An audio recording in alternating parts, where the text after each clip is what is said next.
गोष्ट माणूस आणि गाय. एकदा एका गावात एक साधा मेहनती शेतकरी राहत होता.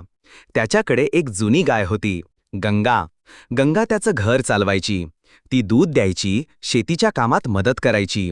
आणि जरी ती बोलू शकत नव्हती, तरी तिचं आणि शेतकऱ्याचं नातं अगदी आई मुलासारखं होतं. गंगा रोज पहाटे उठून रवंथ करत शेतावर जायची. शेतकरी तिला प्रेमाने चारा घालायचा, तिच्या अंगावर हात फिरवायचा आणि दोघं दिवस मावळेपर्यंत एकमेकांच्या सोबतीत राहत. एक दिवस गावात नवा धनिक आला. त्याच्याकडे एक तेजस्वी परदेशी गायीचं जातीतलं जनावर होतं, ब्लॉसी. गावात सगळे तिच्या सौंदर्याचं कौतुक करू लागले. शेतकऱ्याच्या मित्रांनी सांगितलं, अरे, तू सुद्धा ब्लॉसीसारखी गाय घे, गंगा आता जुनी झाली.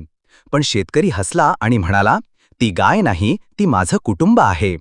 पावसाळा आला, शेताला पाणी लागलं आणि शेतकऱ्याच्या घरात अन्नाची चणचण झाली. गंगा दूध देईनाशी झाली. मित्रांनी परत सांगितलं, विक गंगाला, काही उपयोग नाही तिचा. पण शेतकऱ्याने नकार दिला. एक दिवस गंगा आजारी पडली. शेतकरी तिला झोपवलं, औषध दिलं आणि तिच्यावर पूर्ण प्रेमाने उपचार करत राहिला. गंगा बरी झाली आणि थोड्या दिवसांनी पुन्हा दूध देऊ लागली. तेव्हा सगळ्यांना उमगलं की संबंध उपयोगावर नाही, प्रेमावर टिकून असतात.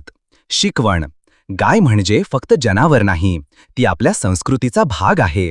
माणूस आणि प्राणी यांचं नातं आपुलकीचं, प्रेमाचं आणि विश्वासाचं असावं लागतं.